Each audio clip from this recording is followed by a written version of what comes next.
إن الله وملائكته يصلون على النبي يا أيها الذين آمنوا صلوا عليه وسلموا تسليما صلى الله عليه وسلم. ازيكم يا بناتي، ازيكم يا اخواتي، يا رب تكونوا بخير.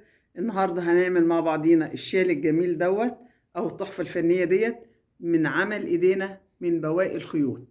بواقي الخيوط دي ايه؟ اي شوية خيوط فاضوا عندك من شغل ايديكي او موجودين عندك من الاول، ممكن تشتغلي واوريك الغرزة تشتغلي ازاي بغرزة بسيطة جدا تعمل لك التحفة الفنية دي، ومن عمل ايديكي ومن غير اي غرام، ومن بواقي الخيوط اللي هي موجودة في البيت اللي ممكن انت ترميها في اي وقت.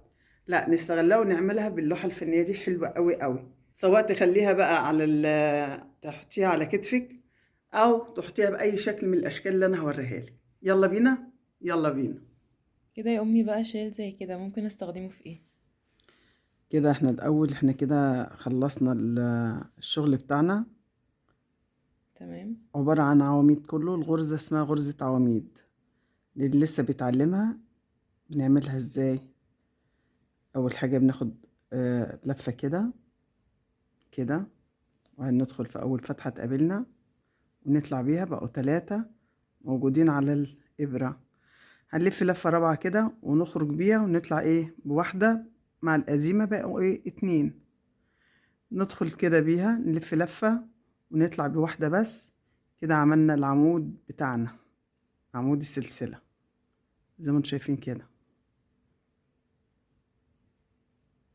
واللي عايز ياخد باله من الغرزة ممكن في عندكم على الشاشة 3 نقط، ممكن تبطئوا الفيديو منه وتشوفوا اللي انتوا عايزين. كده انا خلصت الفكرة بتاعتي. الفكرة دي عبارة عن ايه؟ عن بواقي الخيوط. ايه بواقي الخيوط؟ يعني الخيط اللي بيفيد مني ما برمهوش، بشتغل بيه، بعمل بيه احلى شغل.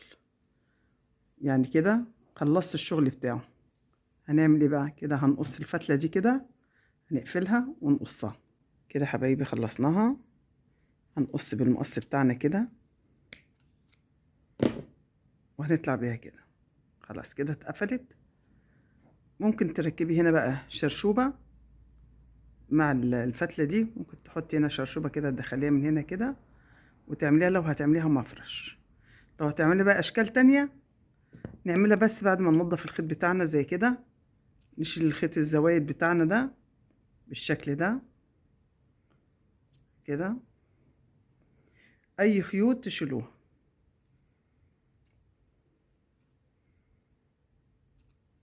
طيب بينفعنا في ايه بقى؟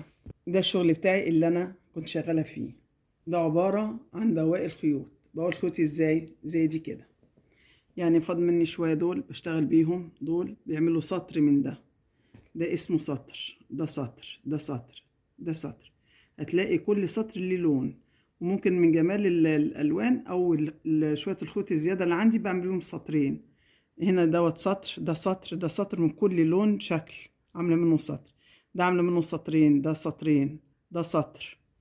طيب البواقي بتاعتنا زي ما قلنا ده الشكل بتاعها ده. ما برميش حاجة، كله بشتغل بيه. ده اللي لسه مخلصاه اللي هو بتاع البرواز. تعالوا اوريكم بقى ده ممكن نشتغل بيه ازاي، يعني ينفعنا في ايه اللي انا اشتغلت بيه من بواقي الخيوط. كده ده الشكل بتاعه. ممكن نحطه على ظهر كنبة زي كده. نقرب منه كده ونشوف الشكل بتاعه من قريب. شايفين الوانه وشكله؟ دي الوانه وشكله من فضل او من بواقي الخيوط. وممكن نعمل شكل كمان، ممكن نحطه على حرف الكنبة بالشكل ده، وممكن نحطه على السفرة، وممكن نخليه على السفرة بالشكل دوت لو انتي حابة تعمليه للسفرة، بس يبقى اكبر شوية اصغر شوية. ممكن تعمليه مربع او مستطيل. انا عاملاه للكنبة. او ممكن نقعد نتدفى بيه. ازاي؟ تعالوا نشوف معانا. ممكن نحطه على رجلينا زي كده من الشتاء، وممكن نحطه كمان على كتفنا. ممكن نلبسه على كتفنا كده من السقعة قدام التلفزيون، او اللي حبيتي تخرجي بيه يبقى بالشكل الجميل ده. شوفوا كبير قد ايه وبيغطي الجسم كله، في منتهى الجمال. من ايه؟ من بواقي شوية خيوط. تحفة تحفة تحفة. بجد مش عشان شغل ايدي والله، بس حاجة تفرحك ان تبقى الغرزة عادية جدا وحاجة بسيطة موجودة في بيتك، ومن بواقي الخيوط يطلع حاجة تحفة زي كده. شوفي ده ممكن لو حبيتي تشتري من بره تشتري بكام، بس كفاية إن ده شغل ايديكي وعمل ايديكي. يا رب اكون قدرت اوصل لبناتي واخواتي الفكرة البسيطة دي. ان عجبكم متنسوناش باللايك والسبسكرايب والتعليقات الجميلة لبيت المنى. اشوف وشكم بخير. السلام عليكم ورحمة الله وبركاته.